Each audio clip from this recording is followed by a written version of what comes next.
কখনো এমন হয়েছে যে পছন্দের জিন্সটা পরতে গিয়ে দেখলেন হঠাৎ করেই ঢিলে হয়ে গেছে? অথচ ওজন কমানোর জন্য কিন্তু কিছুই করা হয়নি, না কোনো ডায়েট, না কোনো এক্সারসাইজ। ব্যাপারটা একটু অদ্ভুত, তাই না? তো প্রশ্ন হলো, ঠিক কতটা ওজন কমলে ব্যাপারটা নিয়ে ভাবা উচিত?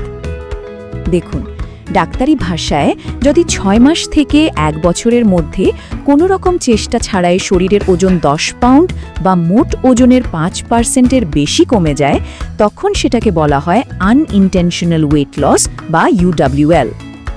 ব্যাপারটাকে কিন্তু মোটেও কোনো অ্যাচিভমেন্ট ভাবার কারণ নেই, বরং এটা একটা বড়সড় ওয়ার্নিং সাইন। ব্যাপারটা অনেকটা গাড়ির চেক ইঞ্জিন লাইটের মতো। মানে লাইটটা যখন জ্বলে ওঠে, তার মানে হলো ইঞ্জিনের ভেতরে এমন কিছু একটা হচ্ছে যেটা বাইরে থেকে বোঝা যাচ্ছে না, কিন্তু এক্ষুনি চেক করা দরকার। আর এই সিগন্যালটা ইগনোর করাটা কিন্তু খুবই বিপজ্জনক হতে পারে, কারণ গবেষণা বলছে এই ধরনের আনএক্সপ্লেইনেবল ওয়েট লস আগামী 1 থেকে 2.5 বছরের মধ্যে মৃত্যুর ঝুঁকি 9 থেকে 38% পর্যন্ত বাড়িয়ে দিতে পারে। হ্যাঁ, ঠিকই শুনছেন। তাই এটাকে হালকাভাবে নেওয়ার কোনো সুযোগই নেই। তাহলে শরীর আসলে কিসের জানান দিচ্ছে? এই সিগন্যালের আড়ালে কি থাকতে পারে?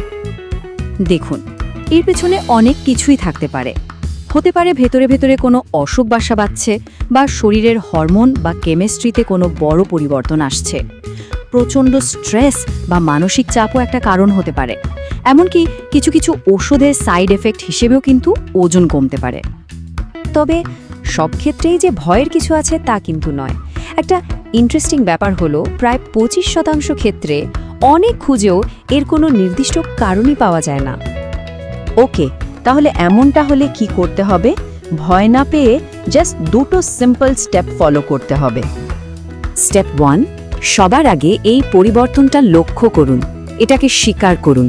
আর স্টেপ 2, একদম দেরি না করে একজন ডাক্তারের সঙ্গে কথা বলুন, একটা প্রফেশনাল চেকআপ করিয়ে নিন। মনে রাখতে হবে, এখানে প্যানিক করার কিছু নেই। আসল কাজটা হলো এর পেছনের আসল কারণটা ঠিক কি সেটা খুঁজে বের করা। এখন শুধু একটা জিনিস ভাবুন তো, শেষ কবে নিজের শরীরের ছোটখাটো কোনো পরিবর্তনের দিকে মনোযোগ দিয়েছেন? কারণ শরীরকে জানা আর সচেতন থাকাটাই কিন্তু সুস্থ থাকার দিকে প্রথম স্টেপ।